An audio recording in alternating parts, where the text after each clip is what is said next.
approximation? Yep. So PyRapple is indeed it's kind of a model that's built into the CPU.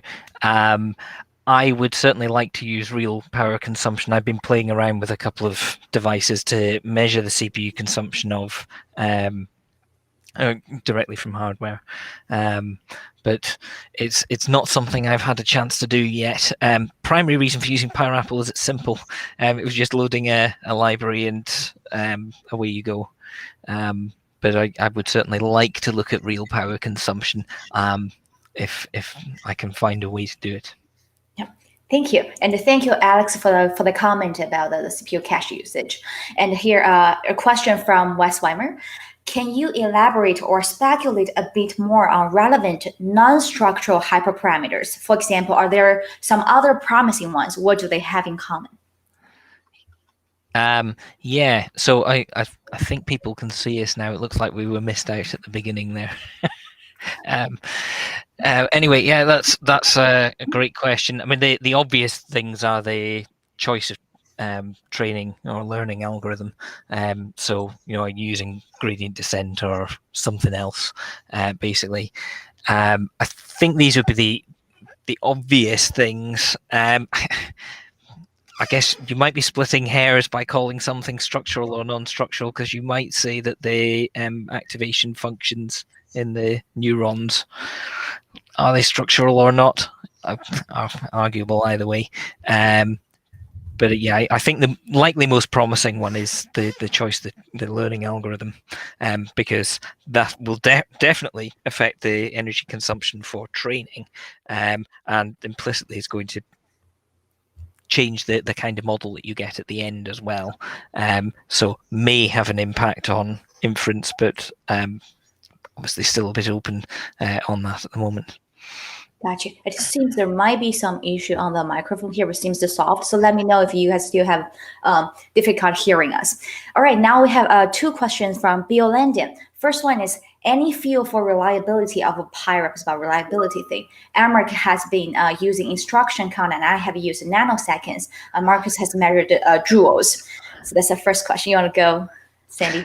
Sure. I don't have a direct feel for it, which is probably pretty bad. One thing that we really need to do with this stuff is to validate the different approaches. I think there'd be quite an interesting study in comparing the different different ways of measuring energy. I know Marcus's stuff where he was. I'm trying to remember if he was using probes or if he was looking at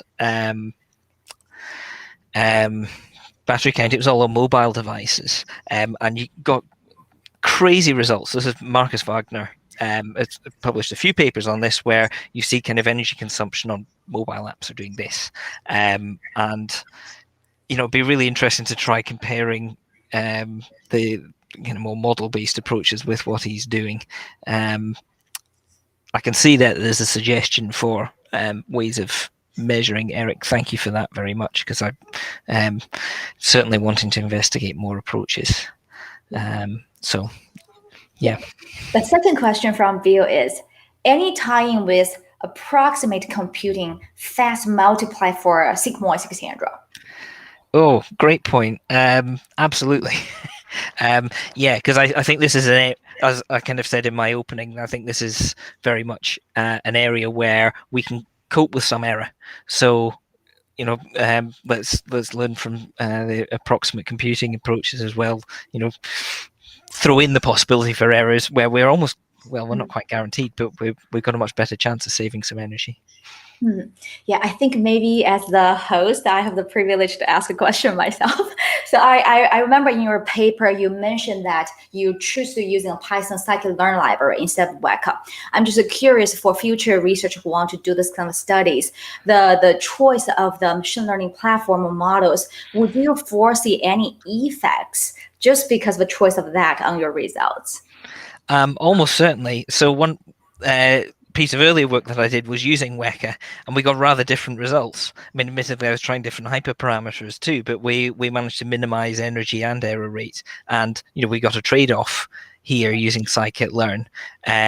One of the things I'm going to try and retread now is doing the same things as I did with Weka in scikit-learn and seeing if there is much of a difference. I mean, in principle, there shouldn't be, but totally different implementations, and there's got to be some differences there. Gotcha.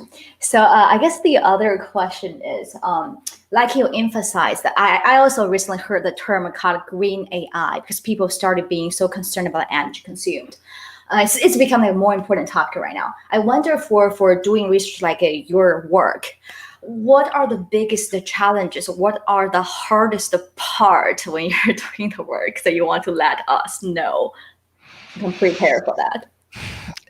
Hardest challenges. One is this whole question around measurement, and actually, it doesn't matter how you cut it. It's a noisy measurement to be making. So how we manage to do that efficiently and reliably, that's a big challenge. And the other side of measurement, which is just physically doing it in a way that's general. I'm looking at using this approach, using PyRapple, which is focused on Xeon CPUs, but that's going to be applicable probably to the machine that I was doing the training on. Trying to come up with a general approach is going to need an investment in a lot of hardware as well. Gotcha. Yeah. So I'm sure a lot of our audience have also heard of this term called SE for AI.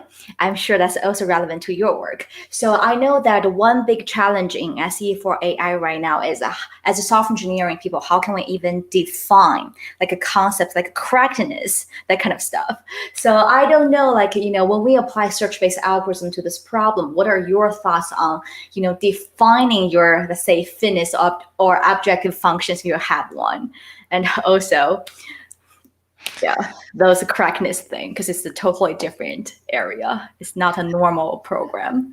Yeah, I mean, I think that is the broader point that I'm making, is that the idea of correctness here it boils down to error rate, or accuracy, or whatever precise measure you're wanting to make. But I think where we're talking machine learning and we've got this kind of much fuzzier idea of correctness, I think there is a bit more potential for trade-off there. There isn't necessarily a perfect model, and so let's exploit that. And also I can see right now in the chat, our audience also provides many very interesting links for papers relevant to this topic.